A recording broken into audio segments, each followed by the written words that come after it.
Saudara Presiden Jokowi melantik Ketua Sementara KPK Nawawi Pomolango di Istana Negara Senin pagi.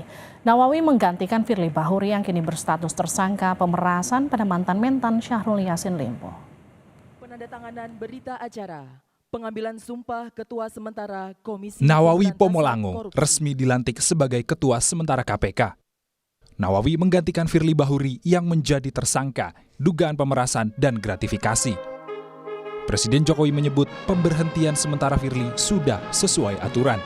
Presiden Joko Widodo berpesan kepada Nawawi hati-hati dalam mengemban tugas. Ada tugas berat yang diembankan kepada kami dengan mimik ini aja kami membaca, tetapi ada satu ucapan, hati-hati dalam melaksanakan tugas, mengemban tugas. Kami kutip dari laman KPK, Nawawi Pomolango adalah lulusan Fakultas Hukum Universitas Samratulangi yang mengawali karier sebagai hakim di Pengadilan Negeri Soasio Tidore. Nawawi juga pernah ditugaskan di Tondano, Balikpapan, hingga ke Pengadilan Negeri Makassar. Nawawi mulai dikenal saat bertugas di Pengadilan Negeri Jakarta Pusat dan menjadi Ketua Pengadilan Negeri Jakarta Timur. Saat di PN Jaktim, Nawawi pernah menjadi Hakim Pengadilan Tipikor Jakarta. Nawawi terpilih menjadi Wakil Ketua KPK pada 2019. Dari laporan harta kekayaan penyelenggara negara di laman KPK, harta Nawawi Pomolango yang dilaporkan tahun 2022 mencapai 3,71 miliar rupiah. Harta Nawawi terdiri dari tanah dan bangunan sebesar 2,3 miliar rupiah, alat transportasi 321,5 juta rupiah, harta bergerak 155 juta rupiah, serta kas dan harta lain senilai 937 juta rupiah.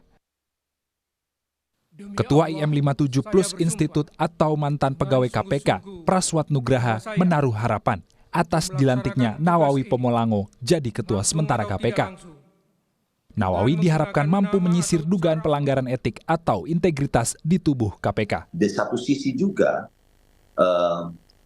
Pak Nawawi harus sampai turun level detail ke lapangan, ke masing-masing satgas, disisir satu-satu, terutama soal laporan-laporan kode etik, dicurigainya ada praktek-praktek serupa, pemerasan dan penyuapan di level penyidik, ini harus disisir satu-satu, Pak. Ketua KPK Nawawi Pomolango masih akan membahas dengan pimpinan KPK lainnya terkait bantuan hukum untuk Firly Bahuri.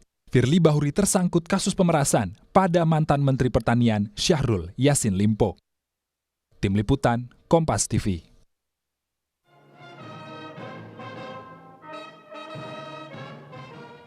Apa saja yang perlu dilakukan Nawawi untuk mengembalikan kepercayaan publik? Usai Ketua KPK, sebelumnya Firly Bahuri ditetapkan sebagai tersangka. Kami bahas bersama Wakil Ketua KPK periode 2015-2019, Laude Muhammad Syarif. Pak Laude, selamat malam. Selamat malam. Pak, bagaimana integritas Nawawi selama ini yang Anda ketahui dari pengalaman Anda? Apakah kemudian Nawawi ini bisa jadi harapan baru untuk menggantikan Pak Firly yang tersandung kasus korupsi? Ya, menurut yang saya dengar dari internal di dalam bahwa beliau memang memiliki satu rekam jejak yang lumayan baik dan tidak banyak tertimpa isu miring selama beliau menjabat sebagai salah satu komisioner di KPK selama 4 tahun terakhir. Itu yang saya bisa konfirmasi dan yang saya tahu. Oke. Kalau melihat sosok Nawawi ketika kemudian Anda dulu memimpin KPK di 2015-2019, apakah sempat kemudian mengetahui rekam jejaknya, bekerja bersama atau seperti apa, Pak Ode? Ya, kami tidak pernah bekerja bersama, tetapi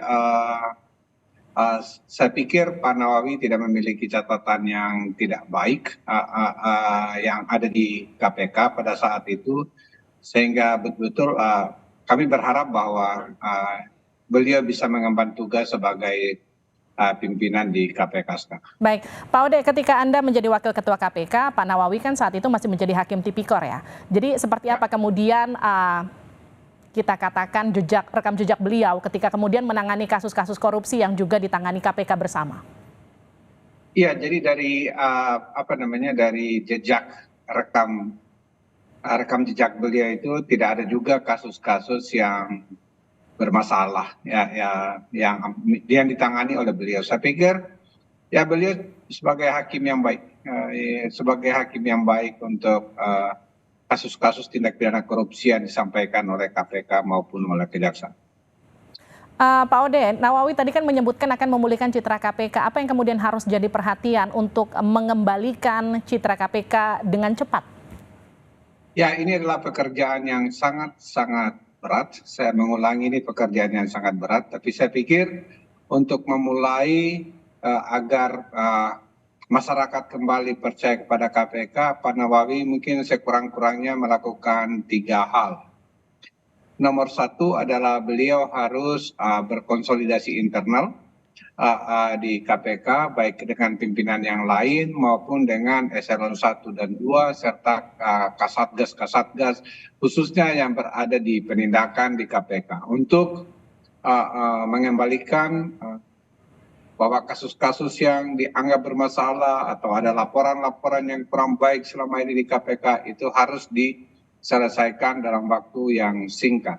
Oleh karena itu saya pikir konsolidasi internal ini adalah sangat penting untuk diperhatikan oleh Pak Nawawi. Yang kedua adalah untuk mengembalikan kepercayaan masyarakat. KPK tidak boleh lagi memunggungi atau membelakangi masyarakat pecinta anti korupsi. Selama ini terus terang banyak sekali aktivis anti korupsi yang menjadi garda terdepan yang membentengi KPK dari niat-niat yang tidak baik, itu selalu sekarang ini betul-betul merasa dibelakangi oleh KPK. Oleh karena itu saya pikir sudah saatnya KPK untuk kembali memberikan porsi yang cukup untuk memperhatikan agar para pegiat anti korupsi ini bisa bersinergi dengan baik lagi dengan KPK agar citranya menjadi lebih baik, termasuk juga hubungannya dengan media. Saya pikir ini penting, dan yang terakhir saya pikir kasus-kasus yang bermasalah atau kasus-kasus yang belum tuntas atau kasus-kasus yang dianggap memiliki memiliki nuansa-nuansa politik itu harus dijelaskan dengan baik. Saya pikir kalau 3 hal itu dilaksanakan secara serentak, kemungkinan besar saya pikir tidak akan cepat, tapi pelan-pelan akan mengembalikan citra KPK. Nah ini pas nih Pak Ode, karena kan satu yang jadi sorotan adalah penangkapan Harun Masiku ini yang kemudian jadi semacam bukti Nawawi yang katanya akan fokus kepada pemberantasan korupsi, bukan pada pertimbangan politis. Bagaimana kemudian Anda merespon ini? Ya, saya pikir kalau misalnya seorang Harun tidak bisa ditangkap, saya pikir itu ya mudah-mudahan ini bisa dilaksanakan di kepemimpinan Pak Nawawi. Tapi bukan cuma Harun, tapi ada beberapa kasus yang lain yang dianggap memiliki nuansa-nuansa politik, seharusnya diselesaikan dengan baik agar masyarakat itu betul-betul menjadi percaya lagi ini ada girah baru di KPK, dan itu harus disampaikan dan dijelaskan kepada masyarakat. Ingat bahwa yang dinilai itu adalah bukan gimmick ya. Bukan kami akan konsolidasi, bukan janji-janji, tapi yang dilihat itu adalah kerja nyata. Dan mudah-mudahan ya KPK ini akan kembali didukung oleh masyarakat sebagaimana dulu-dulu selama 20 tahun umurnya. Oke, Pak Ode, rentetan kasus yang menimpa pimpinan KPK menurut Anda ini dampak dari revisi Undang-Undang KPK sebelumnya atau ada penyebab lain? Apa yang jadi catatan Anda? Saya pikir ada 2 hal. Ada 2 hal, salah satunya adalah tentunya tidak boleh kita memungkiri bahwa berubahnya undang-undang KPK itu dari yang lama ke yang baru pasti punya pengaruh yang besar. Karena dulu sangat independen, kemudian dibuat menjadi bagian dari eksekutif. Itu tentunya berpengaruh. Yang nomor 2 adalah saya pikir tim seleksi kurang tajam dalam menilai orang-orang yang harusnya berkompeten, karena yang terbukti sekarang ini sudah ada 2 yang bermasalah. Yang 2 yang bermasalah dan masalahnya itu sehubungan dengan tindak pidana korupsi. Oke. Ibu Pintauli Siregar itu saya pikir lumayan memalukan menerima gratifikasi, dan sekarang ada ada Pak Firly. penyidikan baru, yang berhubungan dengan extortion atau pemerasan. Ini di luar dugaan, dan saya pikir DPR dan pemerintah juga harus bertanggung jawab untuk ini. Oke, Pak Ode, tadi kan Pak Nawawi juga sempat menyebut akan mempertimbangkan bantuan hukum untuk Firly. Kalau menurut Anda ini masih perlu nggak dilakukan KPK atau justru tidak? Kalau menurut saya kita harus melihat bahwa mungkin agak kurang pantas menurut saya, karena apa yang diberikan itu kan yang dilanggar atau yang dituduhkan oleh Polri itu adalah berhubungan dengan kasus tindak pidana korupsi yang dilarang oleh undang-undang dan dilarang pula oleh kode etik KPK. Jadi saya pikir ini harus dibedakan, apakah instansi memiliki kewajiban untuk itu atau tidak. Menurut saya kurang pantas ya.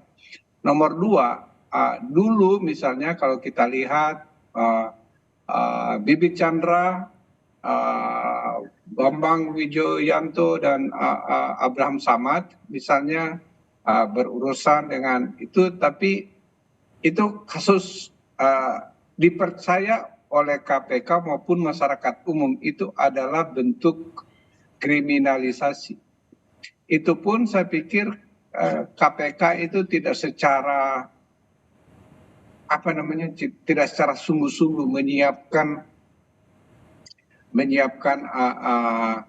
bantuan hukum yang nyata kepada mereka semuanya. Oleh karena itu, tapi waktu itu masyarakat yang menyiapkan. Oke. Ya, yang menyiapkan bantuan misalnya LBH, bahkan puluhan bahkan ratusan lawyer mau pro bono untuk mendampingi komisioner KPK itu. Saya pikir ini perlu ditimbang-timbang. Ya. Baik, terima kasih Pak Laude telah bergabung bersama kami di Sapa Indonesia Malam. Sehat-sehat selalu.